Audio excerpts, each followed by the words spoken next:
네, 입국장 면세점 무엇이 좋은디? 조금 전에 국내 첫 도입되는 입국장 면세점 최종 결과가 나왔습니다. 이 결과 내용과 이 입국장 면세점이 정말 무엇이 좋은지 또 무엇이 안 좋은지 한번 살펴보도록 하겠습니다. 교수님, 일단 최종 선정된 곳 어딘가요? 네, 그 제1여객터미널 T1이라고 그러죠. SM 면세점이 선정됐고요. 제2여객터미널에는 지금 이제 엔타스 듀티프리라는 그 회사가 선정됐습니다. 아무래도 이제 입국장 면세점 선점할 때부터 중소 중견 기업에 주겠다는 그런 목적이 있었으니까 우리에게 조금 덜 알려진 그런 거지만 기본적으로 선정이 됐고요. 이게 상당히 좀 여러 가지로 이제 특히 국내 일자리 창출이라든지 이런 점 때문에 많이 신경을 썼던 그런 부분입니다. 임대차 계약 기간이 이제 5년이나 되고요. 임대차 보호법상 갱신 청구도 가능하게 돼 있고 또 임대료를 매출액과 연동하게 돼 있으니까 이게 상당히 징수 방식도 상당히 좀 유리한 그런 상황입니다. 더구나 기본시설공사도 공항공사가 해주고 또 이제 마감 인테리어만 사업자가 하게 되니까 여러 가지로 이제 좀 혜택을 주는 그런 것이고 그래서 일단 그 국내 중소 중견기업 선정한 것 같습니다. 네, 변호사님 여행 많이 다니시나요? 예, 뭐 가끔 가죠. 네, 면세점 많이 들리세요? 나가실 때 어떠세요? 사실 면세점 가려고 보면은 네. 이제 짐이 부피가 사실 생각보다 커서 그렇죠. 너무 귀찮아서 그냥 안 가는 네. 경우도 사실은 있고요. 그리고 또 나가려고 하다 보면 바빠요, 시간이. 네. 그래서 나가는 시간 맞춰가지고 뭐 하다 보면 아예 그냥 엄두도 못 내는 경우도 사실 많이 있었습니다. 네, 저도 사실 여행을 좋아하긴 하는데 이 면세점에서 싸게 사는 게 좋긴 한데 그 무게를 여행지에서 이제 감당해야 하는 게 참 불편이 크다 이런 생각을 했는데 이번에 이렇게 입국장 면세점이 생기면서 이제 들고 다닐 그런 불편함, 분실 위험도 좀 없어지지 않았을까요? 네, 맞습니다. 여성분들이 주로 많이 사는 게 이제 뭐 핸드백이라던가 화장품이라던가 그렇죠. 좀 이렇게 부피가 커다란 것들이 많이 네. 있는데 그런 것들을 해외에 들고 다니려고 한다면은 가방에 사실은 들어가지도 않거든요. 그런데 만약에 이번처럼 이제 입국장에 면세점이 생기게 되면 그런 걱정은 안 해도 되기 때문에 참 그나마 다행이다라고 생각이 듭니다. 네, 교수님 이런 분들도 있더라고요. 보니까 이제 막상 공항에 가면 바쁘다 보니까 면세점에서 물건도 못 찾고 또 네.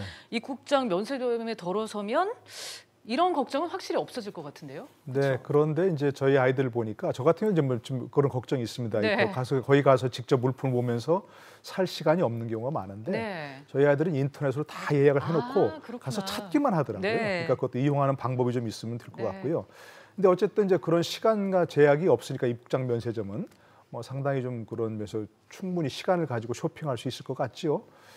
그런데 또 이제 그 입국장 면세점이 다 좋은 건 아닌데 제일 많이 사는 게 또 남자들 경우에는 네. 담배거든요. 네. 담배 그리고 또 명품인데 이 입국장 면세점은 담배는 취급을 안 한다는 겁니다. 그렇군요. 우리가 많이 아는 네. 그리고 이제 세금에서 많이 차이가 나는 네. 명품 브랜드도 취급을 안 한다는 것이거든요. 네. 그래서 아마도 이제 뭐 주류, 향수, 화장품 이런 걸로 이제 매장을 구성한다고 하는데 남자들의 경우에는 이제 부피가 좀 크고 무거운 주류 이걸 주로 이제 살 것 같고 여성들의 경우는 이제 화장품 주로 이제 사지 않을까 싶은 생각이 듭니다. 근데 인터넷으로 사게 되면요 할인도 안 해주고요 되게 불편해요. 그리고 미리미리 하루 전에 또 해놔야 되는 되게 네. 어려움이 있습니다. 그래서 네. 저는 사실은 우리 교수님처럼 이렇게 부지런한 사람들은 모르는데 네. 일반적으로는 그동안 너무 이용하기가 어려웠어요. 제가 아니고 네. 저희 아이들이 한다는 것입니다. 네.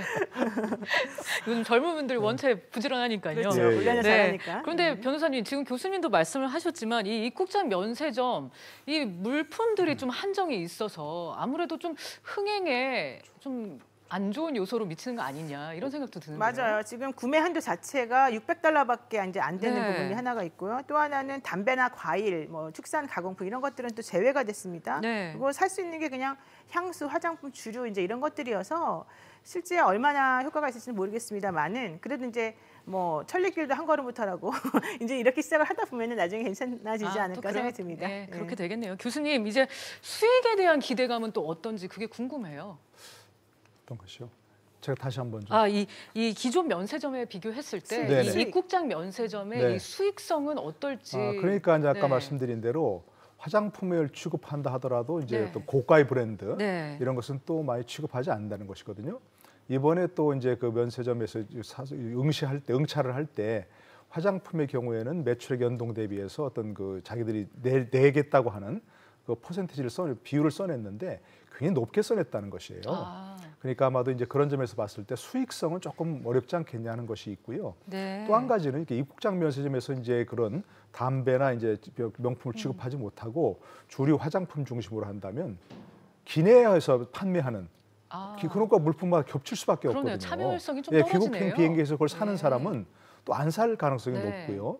또 입국장 면세점이 위치를 어디가 될지 모르겠습니다만 그것이 돌아올 때야말로 오랜 여행에 돌아온다면 좀 피곤한 그런 사람들이 많잖아요. 네. 그래서 입국장 면세점이 들러서 자신이 꼭 필요한 물품을 꼭 사겠다는 그런 마음먹은 사람이 아니라면 거의 많은 사람이 들 것 같지는 않다는 그런 점도 있고, 그러나 어쨌든 아까 우리 노 변호사 얘기하신 것처럼 일단 시작하는 부분이니까, 그리고 또 여러 차례 입국장 면세점을 만들어 달라고 얘기했던 사람들이 아까 출국할 때는 여러 가지 사서 들고 다니는 그런 불편함도 있기 때문에 뭐 그런 점에서 봤을 때는 앞으로 어떻게 운영하에 따라서 뭐 수익률도 더 높일 수 있는 그런 여러 가지 방법들도 강구할 수 있을 것 같습니다. 짧게 네. 말씀드리면 내국인 면세점 구매액이 31억 달러라고 얘기를 하고요. 그다음에 한국교통연구원에서 예측하기로는 2020년에는 총 730억 원의 매출 효과가 있을 것이다라고 지금 기대하고 있답니다. 그렇군요. 알겠습니다. 입국장 면세점 과연 어떤 모습으로 정착할지 궁금해집니다.